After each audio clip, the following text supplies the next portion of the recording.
નમસ્કાર, મહામંથનમાં આપનું સ્વાગત છે। હું છું આપની સાથે રાધા। એક સમય ભારતની શ્રેષ્ઠ શિક્ષણ વ્યવસ્થાને માનવામાં આવતી હતી।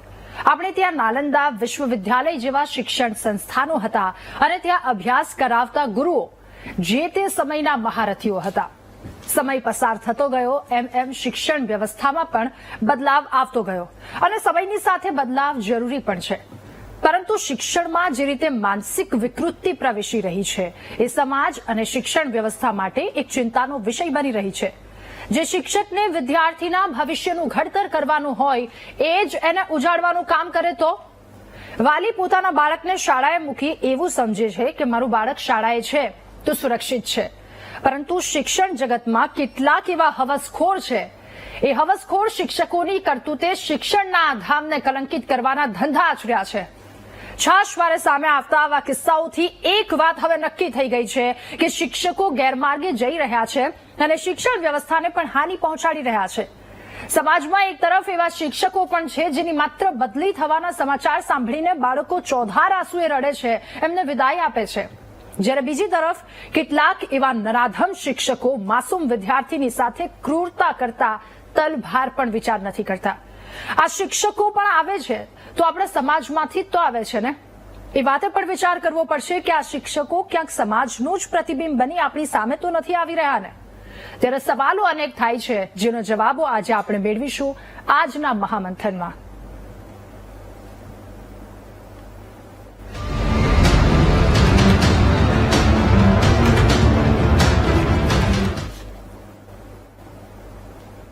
વાપરતા વિશ્વમાં સૌધન ખૂટી જાય પણ વિદ્યા વાપરતા વધે એ જ અચરજ કહેવાય। શિક્ષણ એ માનવ જીવનના ઘડતરનું એક અતિ મહત્વનું પાસું છે। એવું કહેવાય છે કે ક્ષણ ક્ષણ સુધારે શિક્ષણ, પણ આજકાલ કેટલીક એવી ઘટનાઓ સામે આવે છે જે વિદ્યાર્થીઓને ક્ષણ ક્ષણ સુધારે નહીં પણ બરબાદ કરી નાખે છે અને આ શિક્ષણ જગતને શર્મસાર કરે છે। કારણ કે આજકાલ લોકોને એક નવી દિશા બતાવનાર, એક નવો રાહ ચિંધનાર વ્યાસ, વાલ્મીકી, ચાણક્ય, ડોક્ટર સર્વપલ્લી રાધાકૃષ્ણ કે એપીજે અબ્દુલ કલામ જેવા શિક્ષકો બહુ જ ઓછા છે અથવા તો નથી રહ્યા, પણ કેટલાક શિક્ષકના સ્વાંગમાં શૈતાનો સામે આવ્યા છે એ વાત ચોક્કસ છે। એવું એટલા માટે કહેવું પડે છે કેમ કે રાજ્યમાં દુષ્કર્મની ઘટનાઓ વચ્ચે વધુ આ પ્રકારની બે ઘટનાઓ સામે આવી છે। આ માત્ર બે આંકડો છે, પરંતુ આ ઘટના સતત વધી રહી છે। અમરેલીના સાવરકુંડલા પંથકમાંથી શિક્ષણ જગતને કલંકિત કરતી ઘટના સામે આવી છે। સાવરકુંડલાના તાલુકાના વંડા વિસ્તારની ખાનગી શાળામાં સ્કૂલના વિદ્યાર્થી પર શિક્ષક દ્વારા દુષ્કર્મ આચરવામાં આવ્યું છે અને બીજી વાત છે લંપટ શિક્ષક ધવલ ત્રિવેદીની કરવી છે। એક પછી એક 9 યુવતીને પોતાનો શિકાર બનાવી આ તમામ યુવતીનું જીવન બરબાદ કરનાર આ લંપટ શિક્ષક વધુ એક યુવતીને ફસાવવાની તાકમાં હતો। જો કે આ નરાધમ જેલના સળિયા ગણતો થઈ ગયો છે। ચોટીલાથી સગીરાનું અપહરણ કરી લાંબા સમય સુધી નાસ્તો ફરતો લંપટ શિક્ષક ધવલ ત્રિવેદીને સીબીઆઈની કોર્ટે જીવે ત્યાં સુધી જેલની સજા ફટકારી છે અને લાખોનો દંડ પણ ફટકાર્યો છે। પણ કમનસીબીની વાત એ છે કે રાજ્યમાં ક્યારેક જ એવો દિવસ ઉગતો હશે જ્યારે બળાત્કારની ઘટના સામે ન આવતી હોય। ત્યારે આવા હેવાનો આવી કરતૂતો કરતા ક્યારે અટકશે આ સવાલ ઉઠી રહ્યો છે। માસૂમ બાળકો, સ્ત્રીઓને પીખતા એમના હાથ ક્યારે કાપશે અને ક્યારે દાખલારૂપ કાર્યવાહી કરવામાં આવશે, સવાલો અનેક થઈ રહ્યા છે। કારણ આપણું ભારતનું સર્વશ્રેષ્ઠ શિક્ષણ જગત અને આ શિક્ષણ જગતને કલંકિત કરવાના કેટલાક એવા શિક્ષકો દ્વારા જે ધંધા કરવામાં આવી રહ્યા છે એના પર દાખલારૂપ કાર્યવાહી ક્યારે કરવામાં આવશે, આ તમામ સવાલો ઉઠી રહ્યા છે। સવાલોના જવાબ મેળવવાનો પ્રયત્ન કરીશું આજના મહામંથનમાં।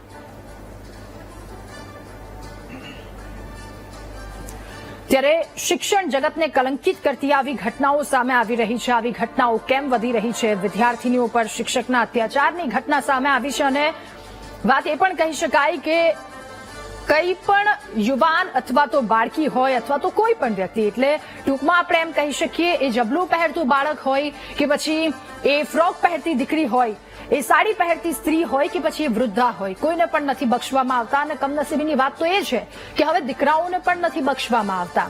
એટલે વાલીઓ જે એવું કહી દે છે કે મારું બાળક શાળાએ છે અને સુરક્ષિત છે, તો હવે તમારે સાવધાન થવાની ખૂબ વધારે આવશ્યક છે, કારણ કે કેટલાક એવા શિક્ષકના સ્વાંગમાં શૈતાનો ફરી રહ્યા છે. 100 સલામ છે એવા શિક્ષકોને કે જે ખૂબ મહેનત કરે છે વિદ્યાર્થીના એક જીવન ઘડતર કરવાની, પરંતુ કેટલાક આવા શિક્ષકો સામે આવે છે, એ કલંકરૂપ શિક્ષકો જેમની સામે એક દાખલો બેસાડવો ખૂબ વધારે આવશ્યક છે. આ તમામ સવાલોના જવાબ મેળવવાનો પ્રયત્ન કરીશું. આજે આપણી સાથે આ ચર્ચામાં ડોક્ટર કમલેશ રાજગોર, નેતા ભાજપ આપણી સાથે જોડાયા છે, ડોક્ટર હિરેન બેંકર, નેતા કોંગ્રેસ આપણી સાથે જોડાયા છે, ડોક્ટર કિરીટ જોશી શિક્ષણવિદ છે, તેઓને શ્રેષ્ઠ શિક્ષક તરીકેનો રાષ્ટ્રપતિના હસ્તે એવોર્ડ પણ પ્રાપ્ત થયો છે, સિદ્ધરાજસિંહ ઝાલા શિક્ષણવિદ, તેઓ પણ આપણી સાથે જોડાયા છે, દીપક પાલકર પ્રમુખ ઓલ ગુજરાત વાલી મંડળના, તેઓ પણ આપણી સાથે છે, રાઘવ કટકિયા શિક્ષક છે, તેઓ પણ આપણી સાથે જોડાયા છે. આપ સૌ શ્રેષ્ઠીઓનું સ્વાગત છે વીટીવીના મહામંથનના કાર્યક્રમમાં. શરૂઆત ડોક્ટર કિરીટ જોશી સર આપનાથી કરવી છે. એક તરફ સર્વશ્રેષ્ઠ ગણાતું ભારતનું શિક્ષણ, એ શિક્ષણ પ્રણાલીથી આપણે મોટા થયા છીએ, શિક્ષણ પ્રણાલીથી આગળ આવ્યા છીએ, પરંતુ આજકાલના આવા કેટલાક કલંકિત કિસ્સાઓ સામે આવે છે, ત્યારે આપની શું પ્રતિક્રિયા? આપે આપની વાતમાં ઉત્તમ કાર્ય કરનાર શિક્ષકોને બિરદાવ્યા પણ ખરા, અને જ્યાં ડાઘરૂપ છે એવા શિક્ષકો કોઈ પણ સંજોગોમાં સહન ન થવા જોઈએ એ પણ વાત કરીને બહુ સાચી વાત છે. શિક્ષક જેવો પવિત્ર વ્યવસાય એક પણ નથી, અને આવી જયારે તક મળે છે, આ વ્યવસાયમાં જોડાવાની તક મળે છે, સમાજની અને રાષ્ટ્રની સેવા કરવાની તક મળે છે, ત્યારે એની અંદર આવા કોઈક વ્યક્તિઓ આવા આવી જાય છે અને ડાઘરૂપ વાત બની જાય છે, એ હકીકત છે. પણ એની પાછળના કેટલાક કારણો છે, અને કારણોના ઉપાયો આપણે શોધવા એ બહુ મહત્વની વાત છે. એમાંનું સૌથી પહેલું કારણ તો એ હું ગણું છું કે આજના શિક્ષકો જે છે ને, શિક્ષક તરીકેની લાયકાતમાં કંઈક ઉણા ઉતરે છે અને એની પસંદગી થાય છે માર્કશીટના આધારે જ, અને પછી ત્યાં આવી જતા હોય છે, પણ એનું વ્યક્તિત્વ, એનું ચારિત્ર, એના મૂલ્યો આ બધું જ ચકાસી શકાય એને હવે તક નથી રહી, માત્ર માર્ક્સની તક છે. એક વાત આ પણ છે. નંબર 2, સોશિયલ મીડિયા એટલું બધું એનો પ્રચાર ને પ્રસાર છે કે કિશોરાવસ્થાથી જ બાળકો એનો ઉપયોગ કરવા લાગ્યા છે, ને જે એનો વિચાર પરિવર્તન કરી વિકૃત વિચારોમાં લઈ જાય છે. શિક્ષકો પણ એમાંના એક છે અને વિદ્યાર્થીઓ પણ છે, અને વાલીઓને બાળકો પાસે બેસવાનો સમય નથી, જેથી કરી બાળકોનું જે ઘડતર કરવામાં વાલીઓનો પણ એટલો જ ફાળો છે. માતા પિતા બેસે, સાચી સમજ આપે, એમ શિક્ષકોએ પણ પોતાના શિક્ષણ કાર્ય દરમિયાન સતી સાવિત્રીની વાત કહીને, શેઠ સગાડસાની વાત કહીને, હરિશ્ચંદ્ર તારામતીની વાત કહીને એક સરસ મૂલ્યનું ઘડતર થઈ શકે. પણ આજની શિક્ષણ નીતિ માત્ર પરીક્ષા આધારિત છે, એટલે શિક્ષકો અભ્યાસક્રમ પૂરો કરવામાં જાય છે, અને શિક્ષકોને આવી વાતો કરવાનો, આવું ઘડતર કરવાનો, આવી પ્રવૃત્તિ કરવાનો સમય જ નથી મળતો કે જે બાળકોનું જીવન ઘડતર થવું જોઈએ. એટલે આ પરિવર્તનની જરૂર છે શિક્ષણ પદ્ધતિની. પરીક્ષાઓ ઓછી કરી પ્રવૃત્તિઓ વધુમાં વધુ થાય એ પણ જરૂરી છે, ને આ બાબતને રાષ્ટ્રીય શિક્ષણ નીતિ 2020માં પણ સ્થાન અપાયું છે, પણ એનું અમલીકરણ ઝડપથી થાય ખૂબ જરૂરી છે. મારી હજી એનાથી એક આગળ વાત છે કે જે શિક્ષકોના જે બનાવો આવી રહ્યા છે એ ક્યારેક ક્યારેક શાળાઓના છે, પણ મોટા ભાગના બનાવો, હું એમ કહીશ કે 70%થી વધારે એ ખાનગી ટ્યુશન ક્લાસીસના બનાવો છે. માતા પિતા ત્યાં એક હોડ લાગી છે, મારે ટ્યુશન પેલા મોકલાય, મારે પણ મોકલવા છે, પણ એ ટ્યુશન ક્લાસમાં કયા શિક્ષક આવે છે, એમનું વર્તન શું છે, કયા સમયે ભણાવે છે, મારી દીકરીમાં કે મારા દીકરામાં શું પરિવર્તન થયું ત્યાં જવાથી, ખોટું પરિવર્તન થાય તો તરત એને નોંધ લઈ એને જાણવું જોઈએ કે આ ખરેખર શું થયું છે. જ્યાં સુધી એ દીકરીને બગાડી જાય, ખરાબ ઘટના બને, ખરાબ વર્તન થાય, ત્યાં સુધી મા બાપ અજાણ રહે છે. એવું તો હરગીજ ન બનવું જોઈએ, માતા પિતાએ પણ વાકેફ રહેવું જોઈએ. પણ હું એમ કહીશ કે શિક્ષકોએ પોતાની પવિત્રતા જાળવવા સાથે એક સમાજે, એક રાષ્ટ્રએ આપણને જવાબદારી આપી છે કે તમારા થકી આ રાષ્ટ્રને ઉત્તમ નાગરિક મળશે, તમારા થકી એક મૂલ્યવાન રાષ્ટ્રવાદી, નૈતિકતાને ભરેલા, ચારિત્રવાન નાગરિક આ રાષ્ટ્રને મળશે. ત્યારે એ ફરજ બજાવવામાં આપણે ક્યાંક ઉણા ઉતરતા હોય એવું મને લાગે છે. અભ્યાસક્રમ છોડી દો, અભ્યાસક્રમ પૂરો થશે, પણ બાળકનો વ્યક્તિત્વ વિકાસ થાય, બાળકનું ચારિત્ર્ય ઘડતર થાય, બાળક પોઝિટિવ શું નેગેટિવ શું જાણતો થાય, સમાજ માટે સારું શું કહેવાય, પોતાનો વ્યક્તિત્વ વિકાસ માટે સારું શું કહેવાય એ સમજે, એવા ઉદાહરણો આપશો તો આવા બનાવો અટકશે. અને હા, મારી સરકારને પણ નમ્ર વિનંતી છે કે આવી ઘટનાઓને કોઈ પણ સંજોગોમાં ગમે તેવા સરકાર સાથે સંકળાયેલા હોય, શાસક પક્ષના હોય કે વિરોધ પક્ષના હોય, પણ એને સહેજ પણ બક્ષવા ન જ જોઈએ. અને તુરંત જ કાર્યવાહી થવી જોઈએ એવું હું વ્યક્તિગત માનું છું. બિલકુલ, એ કડક કાર્યવાહી એટલી વધારે આવશ્યક છે કે કોઈ પણ શિક્ષક તો શું, કોઈ પણ વ્યક્તિ આવી રીતે કરવા માટે જો ઈચ્છે છે તો એના હાથ એનું કાળજું કાપવું જોઈએ, એવી કડક કાર્યવાહી કરવામાં આવી જોઈએ. પરંતુ ક્યાંક એ કાર્યવાહી એટલી કડકપણે નથી કરવામાં આવી રહી, એ પણ આપણી કમનસીબી કહી શકાય કે આટલી કડક કાર્યવાહી, પરંતુ તેમ છતાંય આવા કિસ્સાઓ તો વધી જ રહ્યા છે. સિદ્ધરાજસિંહ, હવે આપની પાસે આ જે ઘટના સામે આવી છે, હવે એક બાળકને પણ એમાં શિકાર બનાવી દેવામાં આવ્યો છે. અત્યાર સુધી આપણે સાંભળ્યું કે નાની બાળકી, યુવતી, વૃદ્ધા સાથે બળાત્કાર કરવામાં આવ્યો. હવે એક દીકરો પણ સુરક્ષિત નથી. આ ગરિમા લજવાઈ રહી છે ગુરુ તરીકેની. આપ શું કહેશો આ મુદ્દા પર? બહુ સાચી વાત છે રાધાબેન, કારણ કે એક ચિંતા નહીં, આ લાલ બત્તી સમાન છે. મારા મિત્ર કિરીટભાઈ જોશી અને હું બંને રાષ્ટ્રપતિ એવોર્ડમાં સાથે હતા.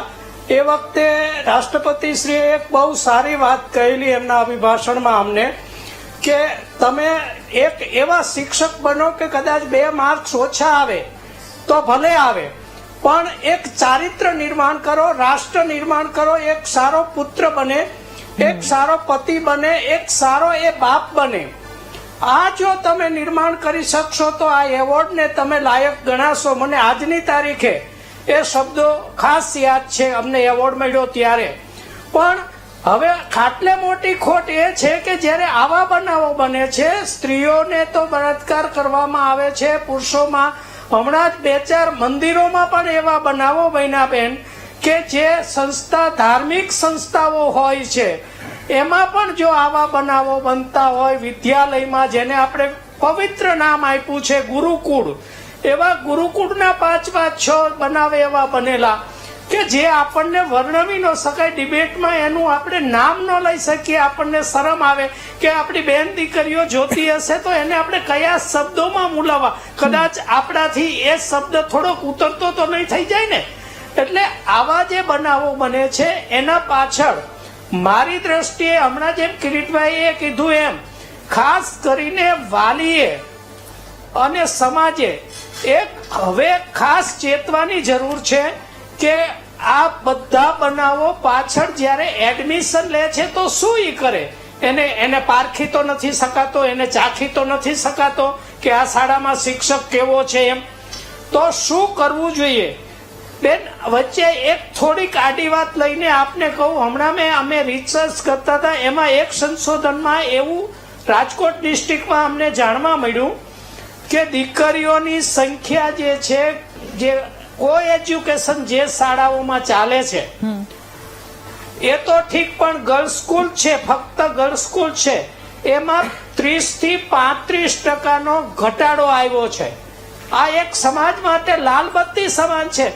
કારણ કે મા બાપ, આપે જેમ કીધું એમ કે મા બાપ હવે એવું વિચારી રહ્યા છે કે ભાઈ હવે આ દીકરાને મારી દીકરીને નિશાળે મૂકતા પહેલા એનું એક કોઈ પણ જાતની એની સુરક્ષા છે કે કેમ.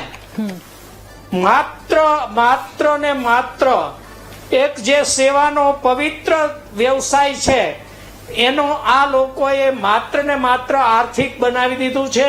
અને જેના કારણે હમણાં જેમ વાત થઈ એમ કે મૂલ્યનિષ્ઠ શિક્ષણ, માત્ર ટેટ ટાટ કે એની 90% ઓલી છે, બધામાં સારા માર્ક્સ છે એ નહીં, પણ જો મૂલ્યનિષ્ઠ નહીં હોય, અને ખાસ કરીને બેન આપે કીધું એ બહુ સારી વાત છે કે સરકારની ઈચ્છા શક્તિનો આમાં મને અભાવ દેખાય છે.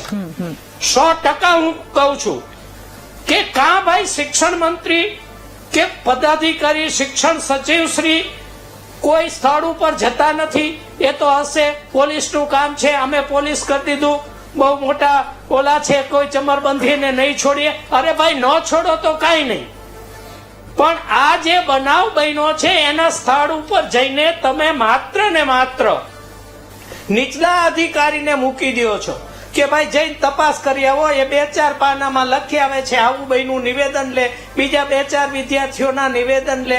એક પણ બનાવમાં બેન તમે મને બતાવો કે એક પણ મંત્રીશ્રીએ એ શાળાની કે વિદ્યાર્થીની મુલાકાતે લીધી, કોઈ પણ એક ઉચ્ચ કક્ષાના અધિકારીએ એની મુલાકાત લીધી.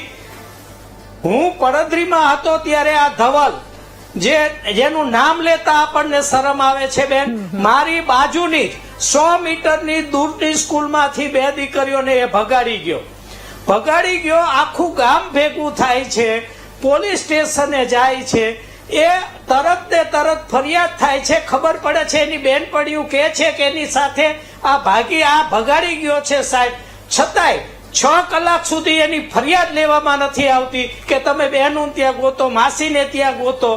આવી પરિસ્થિતિમાં થાય છે અને જેના કારણે વાલીને કેટલીક આબરૂનો ડર હોય છે કે હું મારી બદનામી થઈ જશે તો, એટલે અરજી લઈ લે, ગોતે, 2-4 દી થાય તો રાજ્ય ટપી ગયો. બાજુની ચોટીલામાં જ નવયુગ સરકારી હાઈસ્કૂલ મારી કમનસીબી છે કે હું જયારે ચોટીલા બદલી થઈને ગયો ત્યારે ચોટીલામાં જ એ ધવલે ક્લાસ ખોલેલા અને અમે પ્રચાર કરેલો છો આવો માણસ છે. એના બીજા જ દિવસે ચોટીલામાંથી એ દીકરીઓ લઈને ભાગી ગયેલો. આવા નરાધમોને પ્રચાર કરીએ છીએ છતાંય વાલીઓ એના જે વાક છટા છે એ લગભગ 8-10 ભાષા બેન જાણે છે, સારી એવી સ્ફુલી બોલી શકે છે ધવલ, અને એના કારણે લોકો એટલા બધા એના ઓલામાં આવી જાય છે આભાસમાં કે કોઈ માનતું નથી કે આ વ્યક્તિ છે. તો આવા બધા બનાવોને રોકવા પડશે. આ લાલ બત્તી સમાન છે. એટલે વાલીઓ અહીંયા જાગૃત થવાની ખૂબ વધારે આવશ્યકતા છે, કારણ કે આવા લોકો છાકટા થઈને ચારે તરફ ફરે છે. એક જગ્યાએ ગુનો આચરીને બીજી જગ્યાએ જાય છે. એ ક્યાંક કામમાં કમનસીબી છે, ક્યાંક કામમાં કાચું કપાઈ રહ્યું છે, જેના કારણે તેની હિંમત થાય છે બીજી જગ્યાએ જઈ અને પાછી હિંમત થાય છે કે આવી કરતૂત તેના દ્વારા કરવામાં આવે. દીપકભાઈ, આપને પૂછવું છે કે એક વાલી તરીકે બાળકને શાળામાં મૂક્યા પછી પહેલા નિશ્ચિંત રહેતા હતા કે બાળક ભણી રહ્યું છે, હવે વાલીએ પળે ક્ષણે ક્ષણ એની ચિંતા કરવાની જરૂર મને લાગી રહી છે આવા કિસ્સાઓથી. હા, સાચી વાત છે અને આ ખૂબ જ લાલ બત્તી સમાન કિસ્સો છે સમગ્ર વાલીઓ માટે. પણ ખરેખર એક જ વસ્તુ છે કે આનામાં 2 પોઈન્ટ છે જેના પર વાલીઓએ પણ ધ્યાન આપવું જોઈએ અને સરકારે પણ ધ્યાન આપવું જોઈએ. નંબર 1 એક કે જે આપણે છોકરાઓને ટ્યુશન ક્લાસમાં મોકલીએ છીએ કે પછી પ્રાઇવેટ ટ્યુશન ક્લાસીસ હોય તો ક્યારે પણ કોઈ પણ સંજોગોમાં કોઈ આપણો જ નંબર આપો. છોકરાઓનો નંબર કોઈ પણ સર કે મેડમને આપવાની કોઈ જરૂરત જ નથી, જેનાથી આવા જે આવો બનાવ બને છે એ બનાવ ત્યાં જ અટકી જશે. કારણ કે જે કોર્ડિનેશન છે એ આપણી ને જે ટીચર્સ હશે એની વચ્ચે થશે. નંબર 2 કે જે શાળા સંચાલકો જે શાળા ચલાવે છે એમને પણ વિનંતી, સરકારને વિનંતી કે જ્યાં તમારી સ્ટ્રેન્થ છોકરીઓની વધારે છે તો ત્યાં માત્ર લેડીઝ ટીચર રાખો. કેમ તમે જેન્ટ્સ ટીચર રાખો છો? તમે પીટીમાં પણ જુઓ, આજકાલ પીટીમાં પણ જે પ્રાઇવેટ બધી સ્કૂલો છે એનામાં પણ જેન્ટ્સ ટીચર રાખે છે. શું જરૂર છે ભાઈ? આજે આપણો દેશ કઈ જગ્યા પર પહોંચ્યો છે, આપણી જે છોકરીઓ છે એટલે ક્યાંક નામ રોશન કરેલું છે બધા ફિલ્ડમાં, તો પછી એમને કેમ તમે તક નથી આપતા? કેમ તમે આવા જગ્યા પર આ લોકોને રાખો છો જેનાથી આવા પ્રોબ્લેમ ક્રિએટ થાય છે? તો મારી તો એક જ વિનંતી છે કે સ્પોર્ટ ટીચરની જે નિમણૂક કરવામાં આવે તો પ્રેફરન્સ પહેલા રાખો કે જે આપણી જે લેડીઝ છે, જે બહેનો છે, આપણી જે સક્ષમ છે બધામાં પીટીમાં, તો એમને તમે નિમણૂક નથી કરાય? એમની નિમણૂક કરો જેનાથી આ બધા બનાવો જે છે થાય છે એ બંધ થઈ જશે. પણ ક્યાંક ને ક્યાંક આપણે આનામાં અવેરનેસ લાવવી પડશે, સરકારે આનામાં જોવું પડશે. દર વખતે આપણે વાતો કરીએ છીએ, બધું કરીએ છીએ, પણ જ્યાં હોય છે ત્યાંનું ત્યાં એક સાહેબે અત્યારે કીધું કે આનામાં કોઈ પણ પાર્ટી હોય પછી એનું નામ આવે એ પછી એ ઢાક પીછાડો ચાલ્યા જ કરે છે એ લોકોનો. છોકરીને કોઈને ન્યાય નથી મળતો. તો આ બધું જે નરી આંખે જે આપણે જોઈએ છીએ એને ક્યાંક તો બંધ કરો. બિલકુલ સાચી વાત છે. હવે રાઘવ કટકિયા રઘુ રમકડું નામથી પ્રખ્યાત છે આ શિક્ષક, અને એમના ઘણા બધા વિડીયો સર અમે આપના જોયા છે. આપની પહેલા તો આ મુદ્દા પર શું પ્રતિક્રિયા છે? કારણ કે અમે આપની સાથે જેટલા બાળકો હતા એ બાળકોને ચોધાર આંસુએ રડતા પણ જોયા છે. આપ કેવી રીતે જુઓ છો આખા મુદ્દાને, અને બાળકો સાથે કેવી રીતે રહેવું જોઈએ, કેવી રીતે વર્તવું જોઈએ? હાલો જી સર, આપનો અવાજ આવી રહ્યો છે. દરેક શાળાની અંદર એક શિક્ષક છે, એક શિક્ષક તરીકે કાર્ય કરતો હોય છે, પણ કોઈ એની ગરિમાને ઠેસ પહોંચે એવા કેટલાક જે કિસ્સાઓ બનતા હોય છે જેના કારણે આખા શિક્ષણ સમાજની અંદર તેની અસર થતી હોય છે. પણ જ્યારે બાળકને બાળક સાથે બની અને એક શિક્ષક તરીકે શાળા કક્ષાએ બાળકના ઉચ્ચ વિચારોની સાથે, જ્યારે સમજણની સાથે, એક વિચારની સાથે, એક બાળકના કોઈ એવા ચારિત્રને હીન ન પહોંચે તેવા વિચારોની સાથે મૂલ્યલક્ષી શિક્ષણ કે સંસ્કારની સાથે શિક્ષણ આપવાના પ્રયાસો કરશે, ત્યારે એક જાગૃત સમાજ તરીકે જે આવનારી પેઢી છે, આવનારા જે પોતાના બાળકો જે છે, એ બાળક પોતે બની અને મોટો થઈ અને જ્યારે એક ગુરુ દક્ષિણા તરીકે બાળક છે એ શિક્ષકની પાસે આવે છે અને ત્યારે એમ કહે છે કે તમે અમને જે પાયાનું જે શિક્ષણ આપ્યું, મૂલ્યલક્ષી શિક્ષણ આપ્યું, જે સંસ્કારની સાથે શિક્ષણ આપ્યું, અને એ આજે પણ અમારી એટલા વર્ષની ઉંમરે પણ અમને કામ લાગે છે.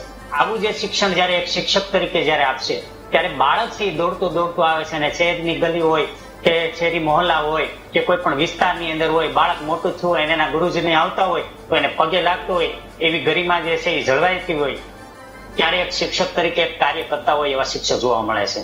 દરેક ક્ષેત્રની અંદર કોઈ પણ કામગીરી થતી હોય છે તો આ એક શિક્ષક છે જ્યારે એક શિક્ષકત્વ તરીકે પ્રાપ્ત થયું હોય ત્યારે કે કેવો અવસર છે. એક શિક્ષકને જ્યારે પોતાનું બાળપણ મળવા છે, એ બાળપણ છે એ ફરીથી મળે છે.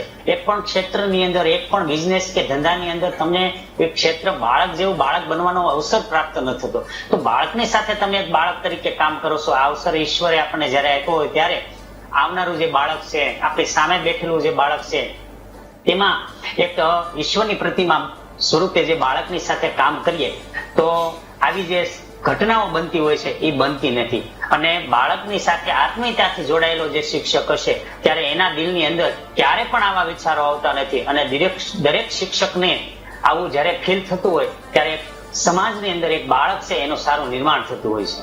બિલકુલ, એટલે બહુ જ મહત્વની વાત અહીંયા એક એ સામે આવે છે કે શિક્ષક કે જેમના હાથમાં એક જવાબદારી હોય છે, જેમના શિરે એક જવાબદારી હોય છે કે બાળક અને બાળકના આખા જીવનનું ઘડતર તેના હાથે કરવાનું હોય છે. આ ઘડતર કઈ દિશામાં કરવું એ માત્ર ને માત્ર તમારા હાથમાં છે, કારણ કે ગુરુની ગરિમા જેને આપવામાં આવી છે, ગુરુનું સ્થાન મા બાપ અને ભગવાન પછી મૂકવામાં આવ્યું છે, અને મા બાપ પહેલા પણ કેટલાક લોકો સ્થાન મૂકી રહ્યા છે ગુરુનું, તો એ સ્થાનને મહેરબાની કરીને ગરિમાને લજાવશો નહીં. હવે હિરેનભાઈ, આપની પાસેથી જાણવું છે, આપને પૂછવું છે કે દોડધામ, ટકાવારીની આખી આ દોડધામ, પરંતુ આ તમામની વચ્ચે વાત એ કે શિક્ષણ જગતને કલંકિત કરતા હમણાં કેટલા કિસ્સા સામે આવ્યા. એ પ્રિન્સિપલ એ બાળકીને દબોચીને ફેંકી દે છે, એની સાથે આવી રીતે દુષ્કર્મ કરીને, પછી એક શિક્ષક કે જે બાળકને નથી છોડતો, બાળક સાથે આવું દુષ્કર્મ કરે છે, 9 દીકરીઓને ભગાડી જાય છે, ત્યાં સુધી કોઈ જાગતું નથી.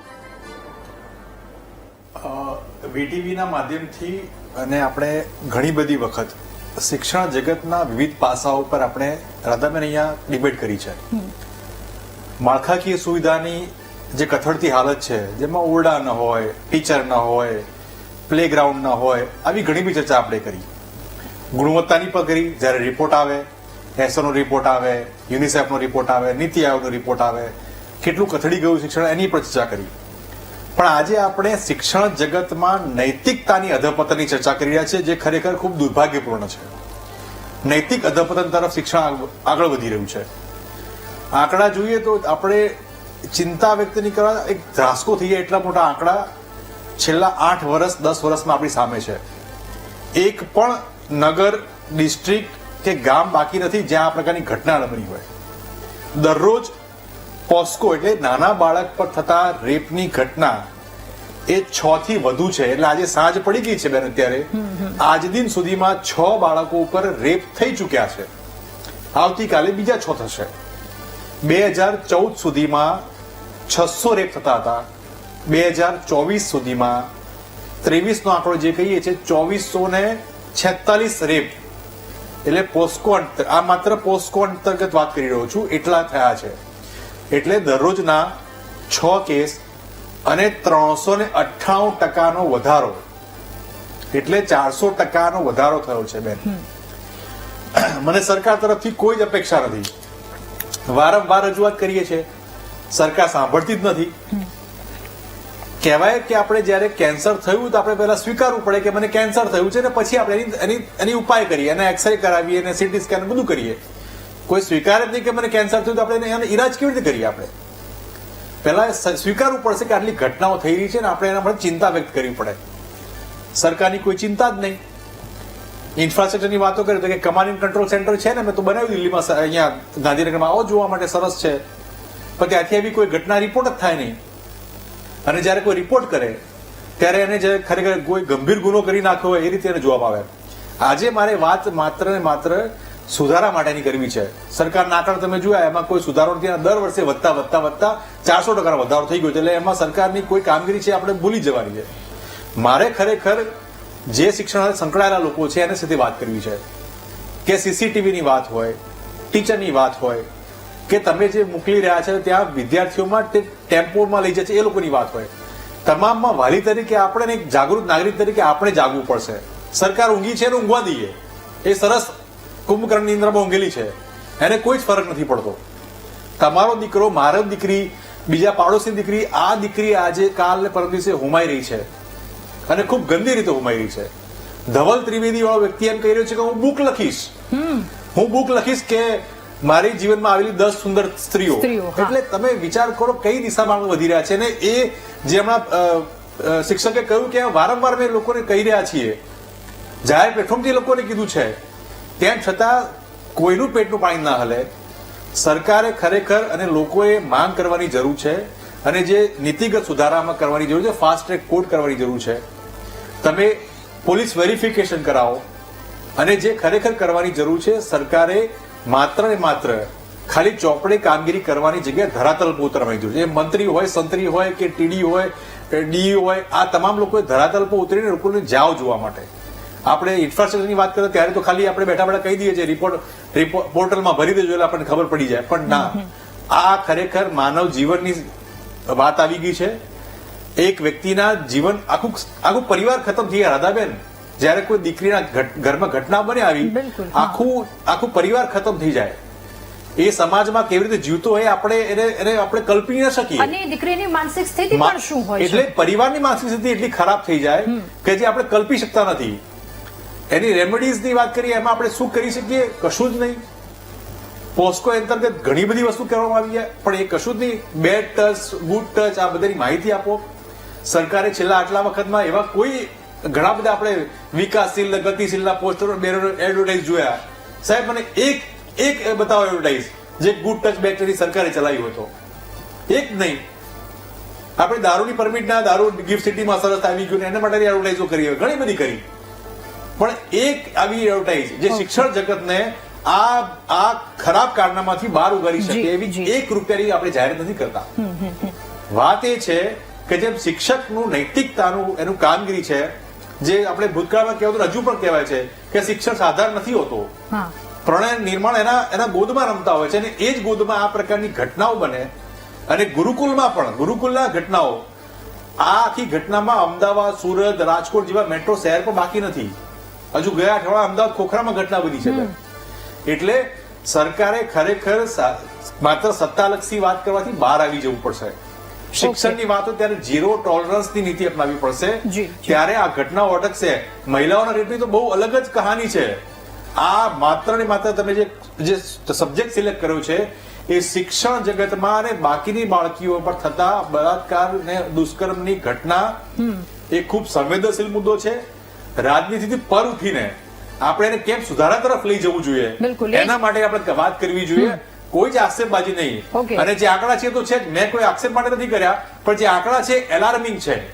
એ અત્યારે ખરેખર ચોંકાવનારા આંકડા છે અને લોકોએ સમજવાની જરૂર છે કે દરરોજના આજે સાંજે 6 વાગે આપણે દિવસ ઢળી જાય અને 6 ઘટના બની ગઈ હોય અને પછી પણ આપણે એક્સેપ્ટ જ ના કરીએ તો એક જાગૃત નાગરિક તરીકે હું પણ નિષ્ફળ છું, સરકાર પણ નિષ્ફળ છે અને મીડિયા તરીકે આપણે સૌ નિષ્ફળ છીએ. એટલે સ્વીકારવું પડશે. એટલે આંકડા જે સતત વધી રહ્યા છે, આ ચોંકાવનારા આંકડા. ડોક્ટર કમલેશ રાજગોર, હવે આ જ સવાલની સાથે આપની પાસેથી એ જવાબ મેળવવો છે કે સતત આવા આંકડાઓ વધી રહ્યા છે શિક્ષણ જગતમાં, કે જ્યાંથી એક કુમળો છોડ મોટો થાય છે, એને આકાર મળે છે, એનું જીવન ઘડાય છે, પણ આ આંકડાઓ, દુષ્કર્મના આંકડાઓ ઘટવાના બદલે વધી રહ્યા છે સતત. એના માટે શું પગલાં હોવા જોઈએ? ક્યાં કાચું કપાઈ રહ્યું છે? ચોક્કસ. પહેલા તો ડિબેટ જે ચાલી રહી છે એ માધ્યમથી ચાલી રહી છે કે ત્યાં આગળ અમે લોકો જે વક્તાઓ છે 6 પુરુષ છે અને વિષય ચાલે છે કે કુમરા બાળકોની ઉપર અત્યાચાર.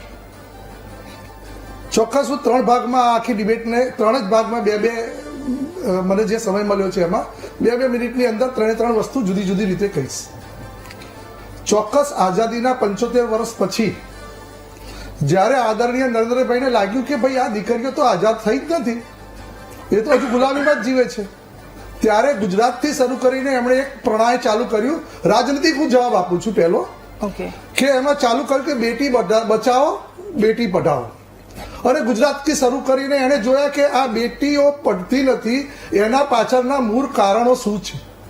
અને ચોક્કસ ડ્રોપ આઉટ રેશિયો જે પહેલા હતો એ ઓછો કરવા માટે ગુજરાતથી શરૂ કરીને 10 વર્ષ અત્યારે રાષ્ટ્રીય કક્ષાએ જે કામ કર્યું એમાં એમણે જોયું કે કયા કયા પાસાઓ સામે પ્રતિકારરૂપ છે કે જેના કારણે બેટીઓ પડતી નથી અને આપણે બેટી બચાવતા નથી. ચોક્કસ તમે એ વિષયમાં હું વધારે ચર્ચા નહીં કહું. શિક્ષણવિદો છે એણે જોયું કે બેટી બચાવો અને બેટી પઢાઓના સૂત્ર સાથે આગળ વધેલી આ સરકાર બેટીઓને ક્યાં સ્તર ઉપર લઈ ગઈ છે. ચોક્કસ એને તો કદાચ કોઈ સ્વીકારે કે ન સ્વીકારે પણ સ્વીકારવું જ રહ્યું કે આદરણીય નરેન્દ્રભાઈએ 10 વર્ષની અંદર જે સ્વપ્ન લઈને આગળ ચાલ્યા હતા ભારતની અંદર શિક્ષણ ક્ષેત્રે હોય કે કોઈ પણ ક્ષેત્રની અંદર બેટીઓને આગળ કરીને અત્યારે રાષ્ટ્રના નિર્માણમાં આગળ વધી રહ્યા છે. હવે એનાથી વિશેષ રાજનૈતિક વસ્તુ પતી ગઈ. હવે ડોક્ટરની ભાષામાં હું બીજી રીતે કહું કે તમને એમ લાગે છે કે આ દૂષણ માત્ર શિક્ષણ જગતમાં છે? ના નથી. તો રાધાબેન હજુ હું તમને કહું, હું જે તમને બોલી રહ્યો છું અત્યારે અને મારું જે વર્તન છે, મારી પર્સનાલિટી છે, અને હું જ્યારે એકલો હોઉં, મને કોઈ જોતું ના હોય અને એ જે હું વર્તન કરું ને એ મારું ચારિત્ર છે. શું તમે આ 6 માણસો અમે બેઠા છીએ એનું અંદર સબકોન્શિયસ માઇન્ડમાં જે ચારિત્ર છે એનું તમે વર્ણન, રાધાબેન તમે બેન એકલા જ છો, શું કરી શકશો? નહીં કરી શકો. કેમ કે ચોક્કસ મોટી બેનની ઉંમરોની અંદર એક 5 ઇન્દ્રિયોની જે સેન્સ હોય છે ને એના સિવાય એક નવી સેન્સ આપેલી હોય છે, 6ઠ્ઠી ઇન્દ્રિયની સેન્સ.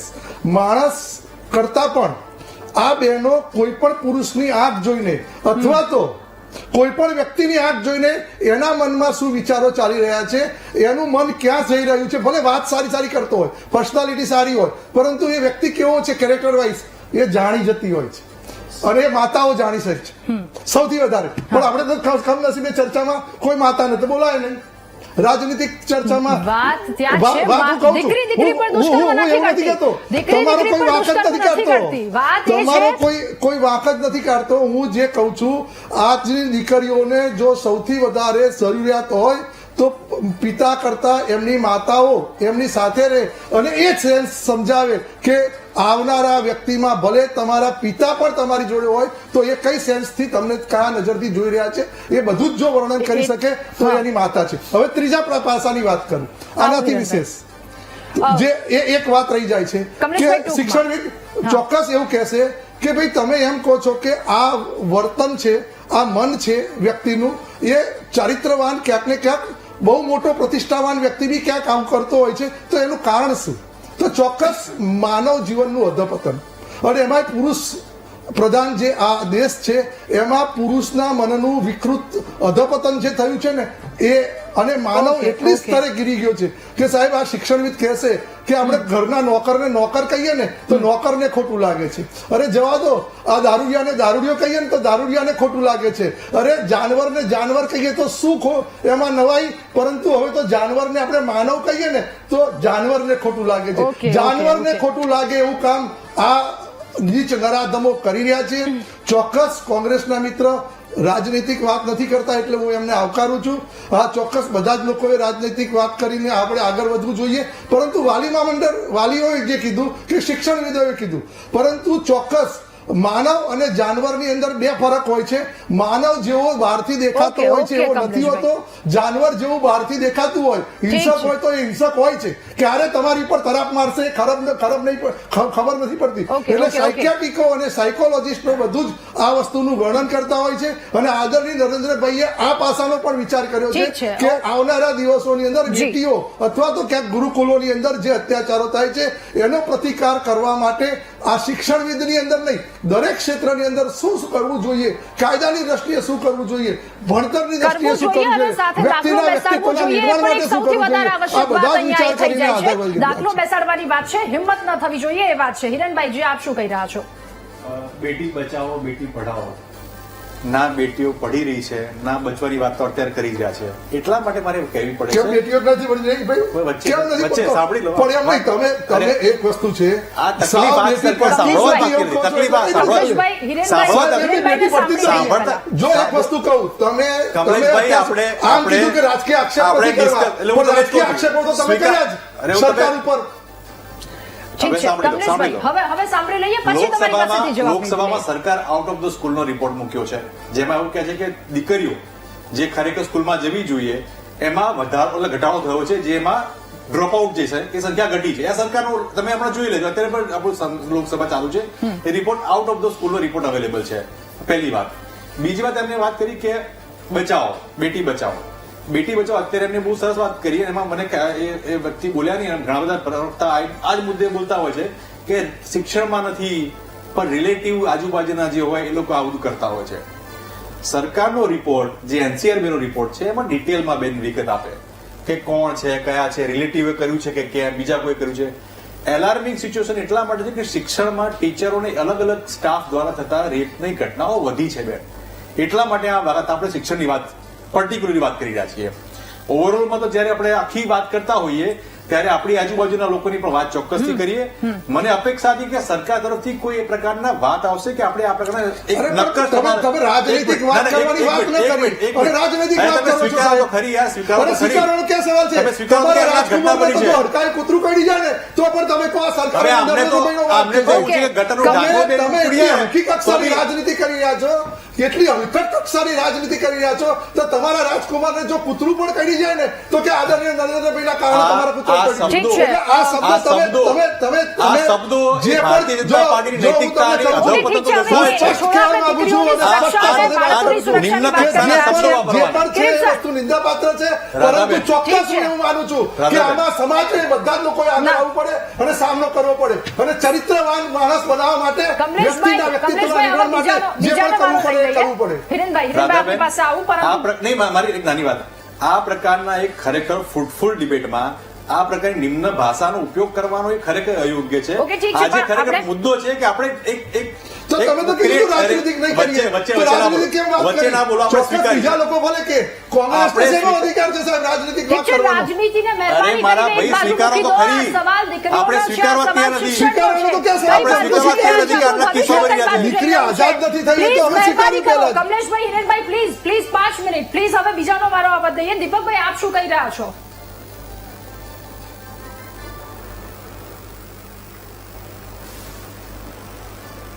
દીપકભાઈ, અવાજ પહોંચી રહ્યો છે આપ સુધી? હલો હલો જી જી હા હલો. મેડમ, મને એવું લાગી રહ્યું છે કે આ એક ગંભીર સમસ્યા છે જે ખરેખર જેની પર આપણે ચર્ચા વિચારણા કરી રહ્યા છે, પણ મને અત્યારે એવું બેસીને એવું લાગે છે કે આ કોઈક રાજનીતિ કોઈ ડિબેટ ચાલતી હોય. ઓકે, તમે વિચાર કરો કે આટલી ગંભીર બાબત પર આપણે ચર્ચા કરી રહ્યા છે, પણ એકબીજા પર આક્ષેપ પ્રતિ આક્ષેપ કરી રહ્યા છે. આ ખૂબ જ દુઃખદ વાત છે. તમે જે પાર્ટીના છો તમે તમારી પાસે રાખો ભાઈ, તમે જે હકીકત છે એના પર તમે વાત કરો ને કે તમે આને કેવી રીતના રોકશો, શું આના પર તમારી આગળની પ્લાન છે એના પર તમે ચર્ચા કરો ને. તમે એકબીજા પર આક્ષેપ પ્રતિ આક્ષેપ કરો છો તો તમે તમારો ઇતિહાસ બી તમે જોઈ લો ને કે તમારા જે નેતાઓ અત્યારે બેઠા છે એ નેતાઓનો જે રેકોર્ડ કાઢો કે એ લોકો પર કેટલા કયા આરોપો છે તો ખબર પડી હશે. અમે એઝ વાલી તરીકે અમને બધું જ ખબર છે કયા નેતાના કયા કોના પર કયા કેટલા આરોપ છે. તમે પછી આના પર શિક્ષણ અમને બતાવશો કે શું કરવાનું શું નહીં કરવાનું. ઠીક છે. તમારી અત્યારે ફરજ છે, તમે અહીંયા આવ્યા છો, તમે આને કેવી રીતના આને ડામશો, કેવી રીતના આ દૂષણને તમે હટાવશો એની પર ચર્ચા કરો ને. તમે ખોટું તમે એકબીજા પર આક્ષેપ પ્રત્યાક્ષેપ કરીને શું કામ સમય બગાડો છો? કિરીટ સર, હવે આપને પૂછવું છે કે દીકરીઓ સાથે આવી ઘટના ઘટી રહી છે અને આંકડો ઘટવાના બદલે આંકડો વધી રહ્યો છે. આ પરિસ્થિતિ ચિંતાજનક છે. આમાંથી બહાર કઈ રીતે આવી શકાય? શિક્ષણ પદ્ધતિમાં બદલાવ જરૂરી છે. શિક્ષણમાં સાથે સાથે ધર્મ અને આધ્યાત્મિકતાને પણ સ્થાન આપવું પડશે. શિક્ષણ એક જે પાઠ્યપુસ્તક આધારિત પરીક્ષા આધારિત થઈ ગયું છે એમાંથી બહાર આવવું પડશે. બાળકો શાળામાં આવે ત્યાં બાળકોને ભલે જ્ઞાન આપવું જરૂરી છે, પણ જ્ઞાનની સાથે જીવન જીવવા માટેના પાઠો મળી રહે એ પણ જરૂરી છે. એટલું જ હરીશચંદ્ર તારામતી કે ગાંધીજી મોહનદાસ કરમચંદ ગાંધીના બાળપણના જે બનાવો છે એના નાટકો જ્યારે શાળાઓમાં ભજવાય અને બાળકો એ જોવે એમાંથી એક આખો એમનામાં એક મૂલ્ય ઘડતર થાય છે કે ચારિત્ર્ય કોને કહેવાય, નૈતિકતા કોને કહેવાય, પ્રમાણિકતા કોને કહેવાય. અને આ બધું જ્યારે શીખશે ત્યારે કોઈ ખોટો માણસે, જે રાજગોર સાહેબે કહ્યું કે આંખોમાં ખ્યાલ, બિલકુલ સાચી વાત છે, એ માણસને ઓળખતા થશે. અને એ ઓળખતા થશે, એ ઓળખતા કેવી રીતે થઈ શકશે કે આવી પ્રવૃત્તિઓ જયારે આપવામાં આવશે, ક્યારેક પ્રવાસમાં લઈ જવાય બાળકોને, ક્યારેક તળાવમાં તરવા લઈ જવાય, ક્યારેક ધૂળની અંદર રમકડા બનાવડાવાય, એની અંદર વાતો મૂકવામાં આવે, નહીં કે એકલી પરીક્ષા આધારિત, નહીં કે એકલું પુસ્તક આધારિત. અને હા, ફરી રિપીટ કરી રહ્યો છું કે માતાને પોતાના દીકરા કે દીકરીના પગલા પડે ખ્યાલ આવી જવો જોઈએ કે ક્યાં જઈ રહી છે, ક્યાં જઈ રહ્યો છે, એના વિચારો કયા છે. એકલી શાળા કે એકલા શિક્ષકોની, માતા પિતા પણ એટલા જ જવાબદાર છે. બાળકો સાથે સમય આપો, એ સમય આપવા સાથે એને સમજ આપો. ક્યારેક મહાભારતની વાર્તાઓ કહીને, ક્યારેક રામાયણની વાર્તાઓ કહીને, કેટલા સરસ પ્રસંગો આપણા સનાતન ધર્મમાં કે અન્ય ધર્મ પણ કીધા છે. ક્યારેક કુરાન ને બાઇબલની પણ કેટલાક પ્રસંગો સરસ છે. એ પ્રસંગો પણ મૂકે જે બાળકોનું ઘડતર કરી શકે. અને એ જયારે ઘડતર થશે ત્યારે આ બનાવો ચોક્કસ ઘટશે એવું કહું છું. અને આ શિક્ષણના માધ્યમથી જ થઈ શકે. અને જે રાષ્ટ્રીય શિક્ષણ નીતિમાં એક મહત્વની વાત છે, અને એ સ્થાન જયારે મુકાશે ત્યારે આપે જે આજે સમસ્યા મૂકી છે એમાં ચોક્કસ બહાર આવી શકાશે. ઘણી વખત એવું બને છે કે શાળાના વડીલો કેટલાક હોય, કોઈ પણ વ્યક્તિ, સિનિયર હોય, મેનેજમેન્ટ હોય, આચાર્ય હોય, શિક્ષક હોય, અને એમાં જયારે ખોટું જોવા મળે ત્યારે કોઈકને કહેવાની હિંમત હોવી જોઈએ કે ક્યાંક આપણાથી ખોટું થઈ રહ્યું છે ને આ પ્રકારનું વર્તન ન થવું જોઈએ. કેવી રીતે અંતર રાખવું, શું સારું શું ખરાબ એ કહી શકશું તો એ શાળાનું હિત કહેવાશે, એ વ્યક્તિનું હિત કહેવાશે, એ બાળકોનું હિત કહેવાશે. અને આ પણ એક શિક્ષકોએ હિંમત કેળવવી પડશે. પણ આ શિક્ષકની સાથે શાળાના પ્રતિનિધિઓ, એને ક્યાંક એમની લાજ નડી જતી હોય ને કે આ શિક્ષકને જો બહાર પાડશું, ખુલ્લો પાડશું તો પછી આપણી શાળાની ઇજ્જત શું રહેશે. જી હિરણભાઈ, ચોક્કસ વાત કરી એમાં જે આપણે ક્રિએટિવ સ્ટેપ લેવાની જરૂર છે, એમાં વિસલ બ્લોઅરને પ્રોટેક્શનની ખૂબ જરૂર છે. કે જે વિસલ બ્લોઅર છે, જે વાત કરતો હોય, સંસ્થા હોય કે વ્યક્તિ હોય કે આચાર્ય હોય કે ટીચર હોય, કે જે આ વાતની રિપોર્ટ કરે, એને આપણે તે રીતે જોવામાં આવે છે કે કોઈ મોટો ગુનો થઈ ગયો, કે મારી સંસ્થાને દાગ લાગશે, મારી સંસ્થા વિશે ખરાબ બોલાવશે, એની જગ્યાએ ખરેખર એ સંસ્થાને આપણે એપ્રિશિએશન આપવું જોઈએ કે જેને એને વિધિન 14 અવર્સમાં, વિધિન 10 કલાકમાં કે 1 કલાકમાં એને રિપોર્ટ તાત્કાલિક કરી નાખ્યો, પોલીસને જાણ કરી કે અમારા સંસ્થામાં આવું બન્યું છે, આ ઘટના બની છે, તો એને આપણે એપ્રિશિએશનનો કાં તો એને ગ્રાન્ટ્સમાં કે વોટ્સો એવા રીતે આપણે એને એપ્રિશિએશન આપવું જરૂરી છે. વિસલ બ્લોઅરને પ્રોટેક્શન આપવું જરૂરી છે. બીજું સૌથી જરૂરી છે ને અત્યારે ખરેખર તાતી જરૂર છે, એને ફાસ્ટ ટ્રેક કોર્ટ પોસ્કો માટે એ ગુજરાતમાં સ્થપાવવી જરૂરી છે. કે આટલા બધા કેસ પેન્ડિંગમાં આંકડો જે બેન બેચ કહે છે, કન્વિક્શન રેટ એ ગુજરાતમાં 1.5% છે. 89% જે છે અત્યારે ઇન્વેસ્ટિગેશનમાં ચાલે છે. અને જે ખરેખર ચિંતાજનક આંકડો છે એ 15% જે છે એ બરીનો છે, એ એક્વિટલનો છે. એટલે કે જે કન્વિક્શન રેટ કરતા પણ 10 ગણો વધારે એ બરી થઈ જાય છે. જ્યાં આપણે રિપોર્ટ થઈ રહ્યા છે અને ખબર છે કે આને દુષ્કર્મ કર્યા છે, તેમ છતાં બરી થઈ જવાનો આંકડો બહુ મોટો છે. એટલે એને સિસ્ટમેટિકલી એ ફાસ્ટ ટ્રેક કોર્ટમાં આવવું જોઈએ. જે રિપોર્ટ કરે છે એને આપણે એપ્રિશિએશન આપવું જોઈએ, વિસલ બ્લોઅરને સિક્યોરિટી મળવી જોઈએ. આ તમામ એક આપણે ક્રિએટિવ મેઝર્સ લઈશું તો આ વસ્તુમાં કયાક અંશે આપણે એને રોકવાનો આપણે કામગીરી આવશે. નૈતિકતાના ધોરણે તો આપણે એ સિલેબસમાં ચેન્જીસ હોય, એ અધર એક્ટિવિટીઝ હોય કે એડવર્ટાઇઝિંગ કે મીડિયાના માધ્યમથી આપણે વાલી વિદ્યાર્થીને કે બાળકમાં સુધારો કરી શકીશું. પણ જે ફ્રેમવર્ક્સમાં સુધારો કરવો છે એ ખરેખર થશે તો ક્યાંક આંકડો એ ઘટશે, રોકાશે અને આપણે પોતાને એ અરીસામાં જોવાલાયક બની શકીશું.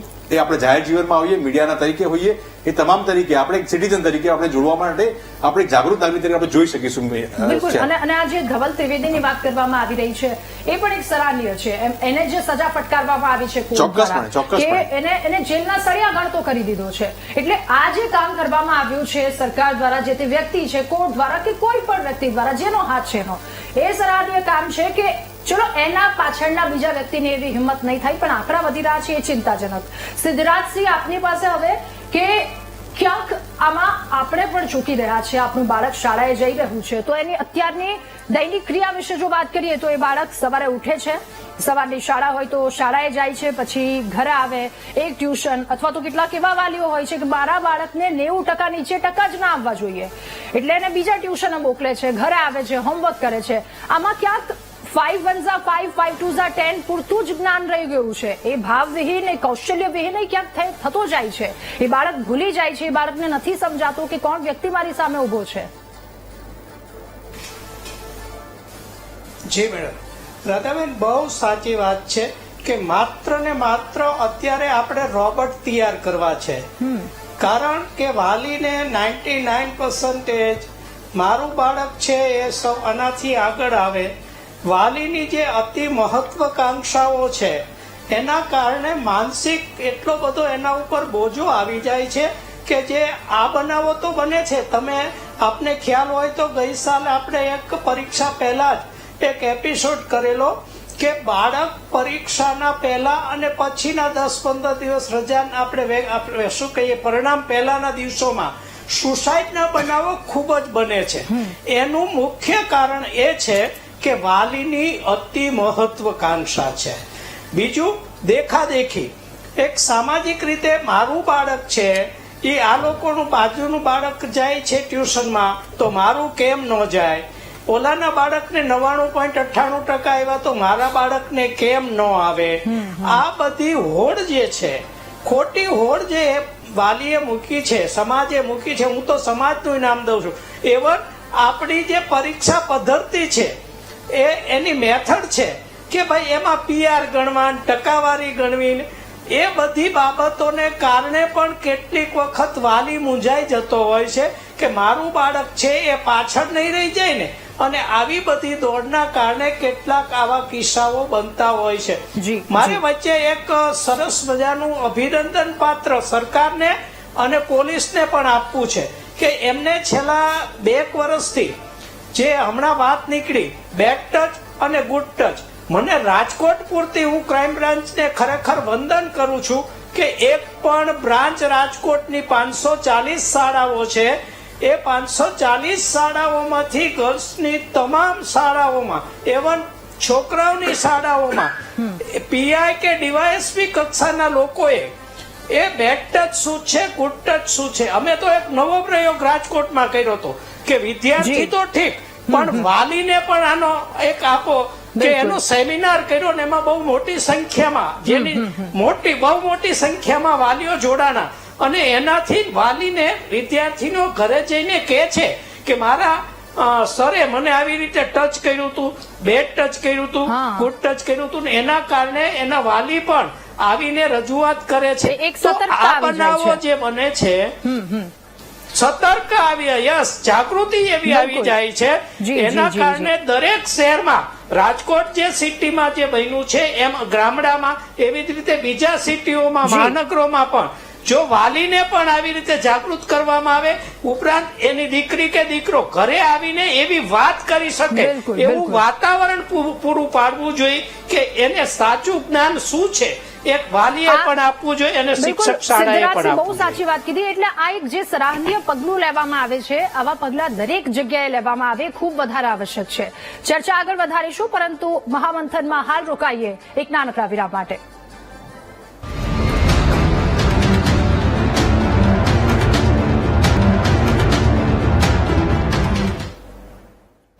Welcome back. મહામંથનમાં ચર્ચા કરી રહ્યા છે શિક્ષણ જગતને કલંકિત કરતી ઘટનાઓમાં વધારો થઈ રહ્યો છે. આવી ઘટના કેમ વધી? સીધા ચર્ચાનો દોર આગળ વધારીશું. રાઘવ કટકિયા પાસે હવે જઈશું. એમની પાસેથી જાણવું છે કે સર, આ બધી ઘટનાઓ સામે આવી રહી છે, આ બધી જ વસ્તુ એનો હલ લાવવાના તમામ એવા પ્રયત્નો આપણે કરવા પડશે. આપણી પાસે સમયનો ખૂબ અભાવ છે. માત્ર 1 મિનિટમાં આપ શિક્ષકોને આપના તરફથી વિનંતી કરી દો. દરેક શિક્ષક સમાજને એટલી જ વિનંતી છે કે શિક્ષક છે એક સારું કાર્ય કરે જ છે.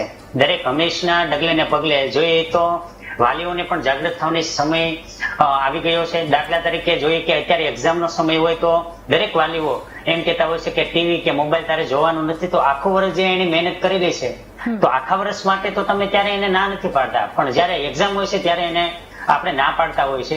પણ એક શિક્ષક તરીકે ઘણી બધી એવી શાળાઓ જે છે એક શિક્ષક તરીકે એક સારું એવું બેસ્ટ કામ કરે છે કે જેની શાળાની બાળાઓ જે છે તેને વિશ્વ કક્ષા સુધી, ઇન્ટરનેશનલ કક્ષા સુધી પહોંચાડવાના કાર્યો કરી રહી છે.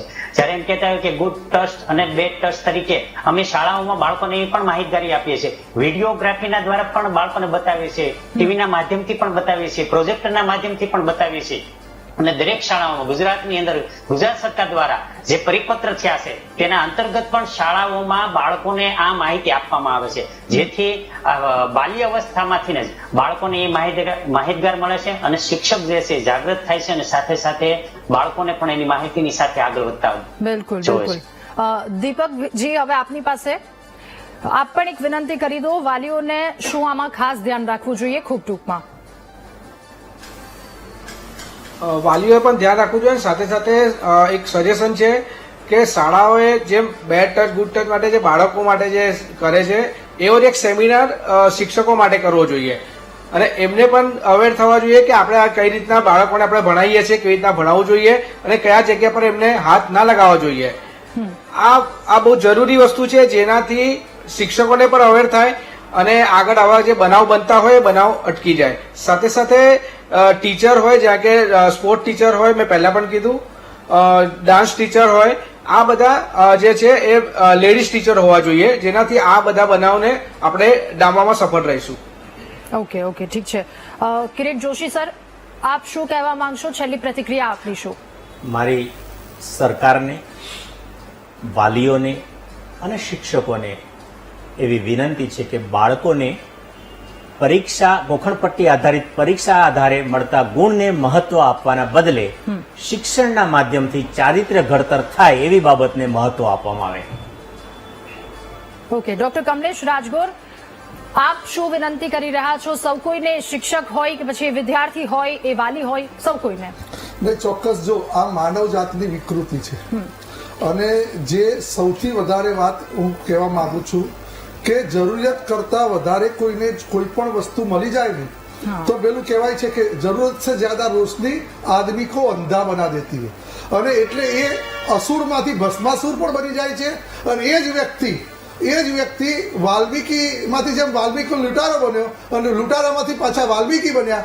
આ વસ્તુનું ચારિત્ર નિર્માણ એટલે જ શિક્ષણવિદો કહે છે કે હવે પછીના અભ્યાસક્રમની અંદર ગીતાનું પઠન હોય કે એ સિવાય આપણા ધાર્મિક આપણા જે પણ વાક્યો હોય એનું આપણે જે મૂલ્યાંકન કરીને નવો અભ્યાસક્રમ લાવે છે એ અતિ આવશ્યક છે. પરંતુ એક ખાસ વાત એ છે કે બેડ ટચને જે એ વાત કરી એમાં માતાઓએ, ખાસ માતાઓને દીકરીઓ પણ હોય છે, દીકરા પણ હોય છે, માતાઓએ પોતાના દીકરાઓ કોઈ પણ શિક્ષણ જગતમાં હોય, ડોક્ટર હોય કે કોઈ પણ જગ્યાએ હોય, એનું પણ ચારિત્ર જોવું જોઈએ કે મારો દીકરો ભલે મારી જોડે તો અત્યારે ઘરમાં સારો રહે છે પણ એને પણ એક બેન છે, બહાર જાય છે ત્યારે એ કેમ લફંગો થઈ જાય છે ભાઈ. તો એ પણ ક્યાંક માતાઓ જ આ જેમ માતાઓ એના પતિ માતા હોય તો માતા પિતા એના પત્નીને પણ એ પતિને પણ જોઈ શકે છે એનું ચારિત્ર કેવું છે, કેમ કે નજીકથી રહેતી હોય છે માતાઓ અને બહેનો. એટલે બહેનો અને માતાઓ પણ એવું વિચારે કે એમના સંસર્ગમાં આવેલા જે પુરુષો છે એમનું ચારિત્ર